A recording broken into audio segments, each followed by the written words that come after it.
Thanks.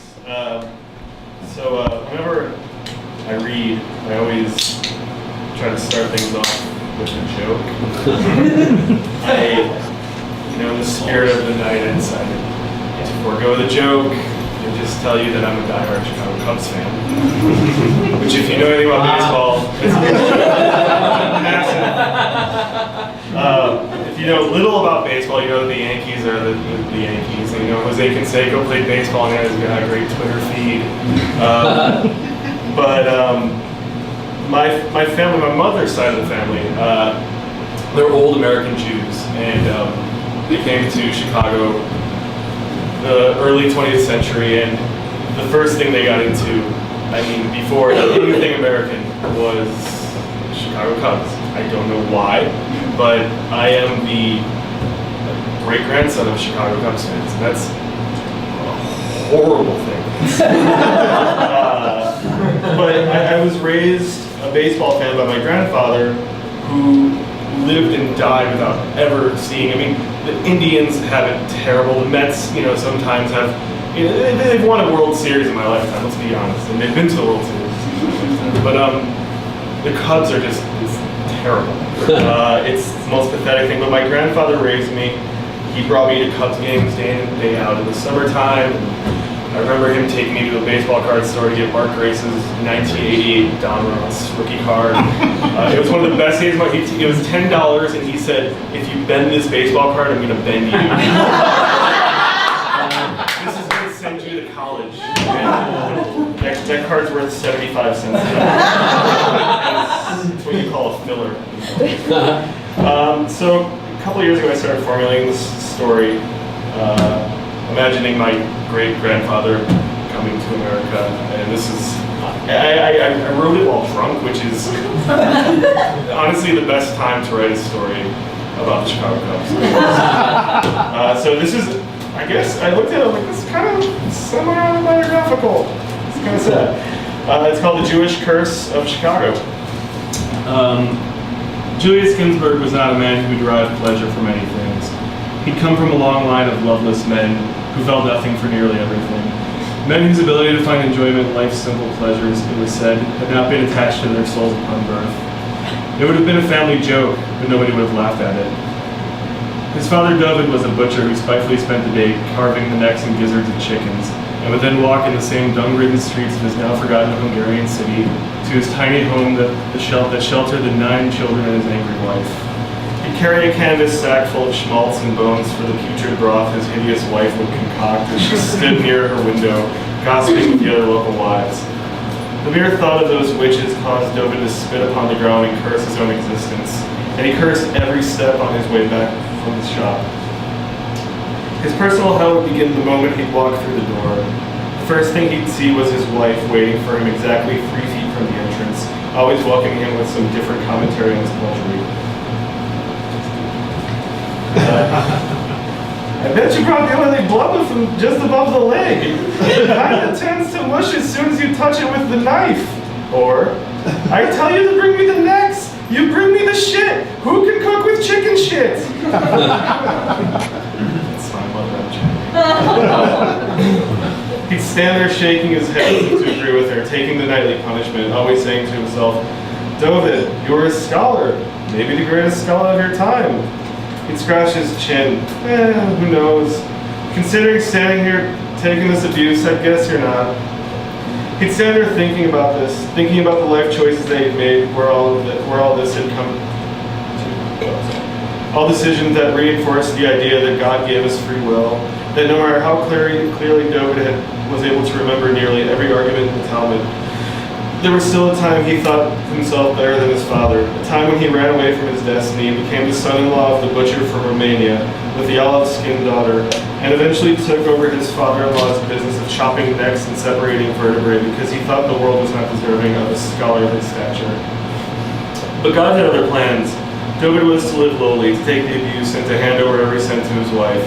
This was his destiny, and the sins of his father would probably be passed down to all of his children. The 8 of their children, all except for Julius. It would be the youngest son who would be the prodigy that David never was. But as fate would have it, Julius rebelled. He studied Torah and Talmud, he learned every word put in front of him, but he never took a second of it to heart. I love these books, he'd say to himself as he looked upon the ancient sentences printed in the dusty books in front of him. But do I believe them? Do I believe in any of this?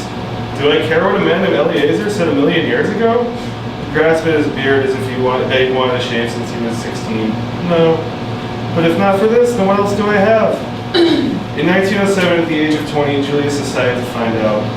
He knew that if there was something that was not Talmud or Torah, it was America, or as his cousin had told him, the place where Jews went when they knew better.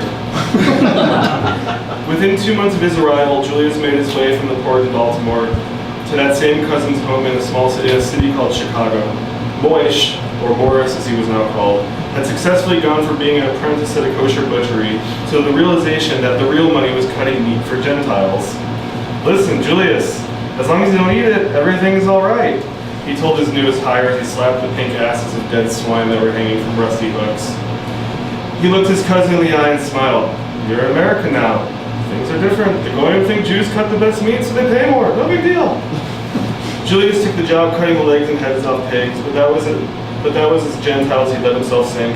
He would go to the ritual baths as often as possible, keep Shabbos, to avoid letting American culture get the best of him.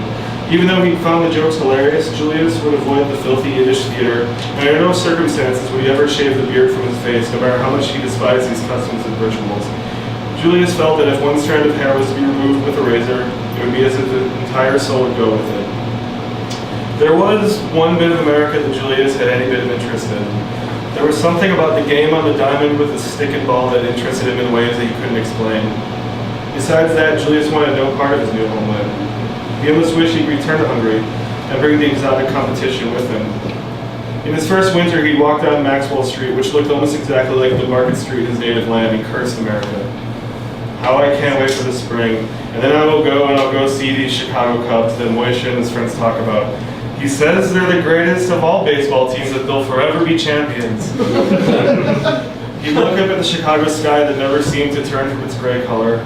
If only we can get rid of this damn cold that makes Europe winters look like a Rothschild's vacation in hell. The baseball season started, and Julius was no less enamored with his surroundings, but had spent the winter reading the statistics of previous baseball seasons. So he was prepared because Julius spent the coldest months dreaming of his first trip to see the Cubs, and to watch his new idol, Mordecai Brown, the second best pitcher from the year before. A man who overcame having only 3 fingers on his throwing hand, and with a name like Mordecai Brown, maybe a Jew? Julius spent the entire season trying to get past the oafs who took the tickets at the front gate. He spent nearly every day after his chopping and hacking was done, pleading in broken English to please let him into the stadium to see his beloved Cubs. And every single day he'd be rebuffed, never an answer as to why. From all that strife and rejection, Julius learned better English. He picked up words that he would have otherwise never understood. His vocabulary grew as did his understanding as to why he was never allowed past the gates, and finally the realization as to what had to be done. Julius had always valued logic over superstition. The problem was, when he grew up in a world where logic was used to understand superstitions, your understanding of true logic was skewed. His time in America had led him to a better understanding of how to get past certain aspects of his upbringing. When he handed a rat pig's belly into the hands of an Irish police officer, he smiled, knowing that if the Goy wanted to feast on filthy animal, that was his right. Even if a Jew wanted to taste such unholy flesh, that too was his right. If a Jew wanted to travel in one of those automobiles in the Holy Sabbath, so be it. If a Jew wanted to see a moving picture instead of spending hours wasting his eyes at a tiny Aramaic script, then he could do that too. Julius had combined his religion with his adopted country's democracy. He saw the beauty in both and understood that each man was enabled to make his own decisions. For Julius, his concession was that he would shave his beard and dress like a Gentile for one night to see his beloved Chicago Cubs. He cut the payas he had since he was a young boy, and take a straight razor to his cheeks and chin.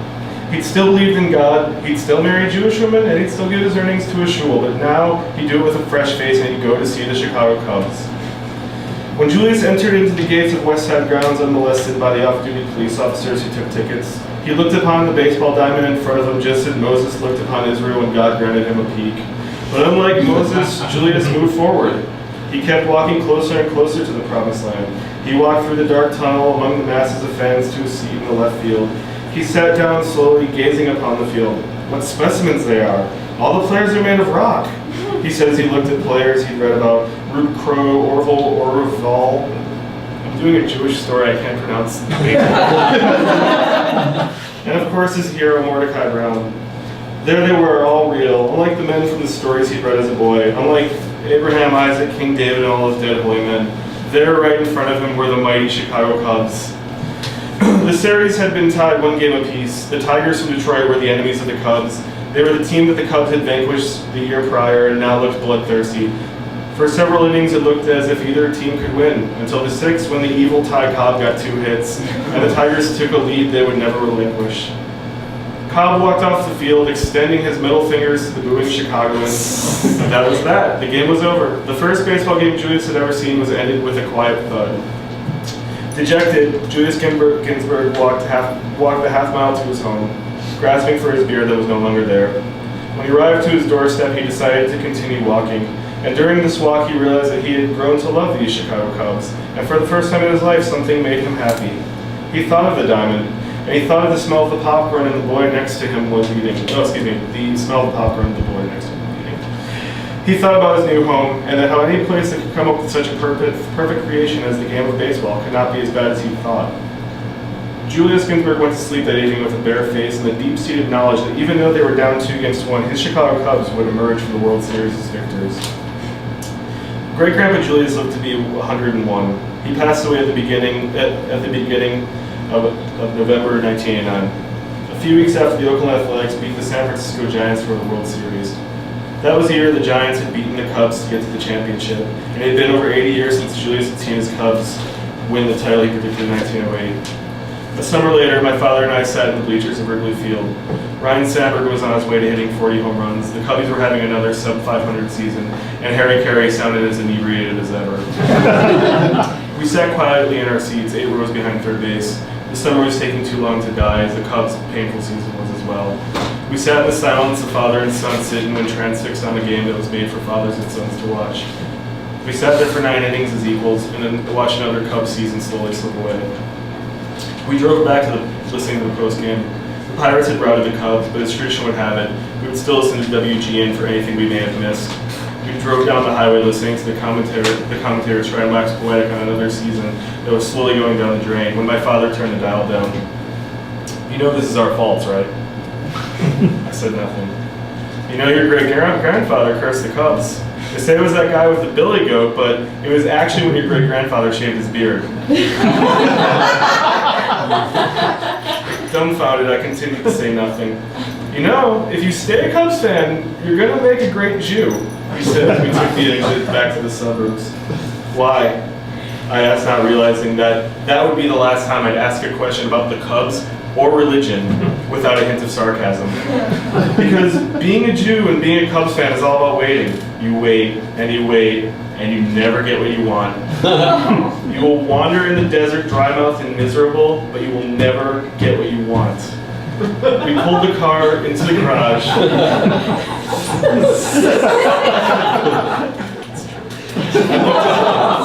I looked out at the glove I brought to the game to catch foul balls with. And it was at this moment I realized that I was a legacy. I was the son of a son who had not seen the Cubs win at all. And it was upon realizing that, which I knew I would be cursed to root for the Cubs until my last dying breath. Thanks.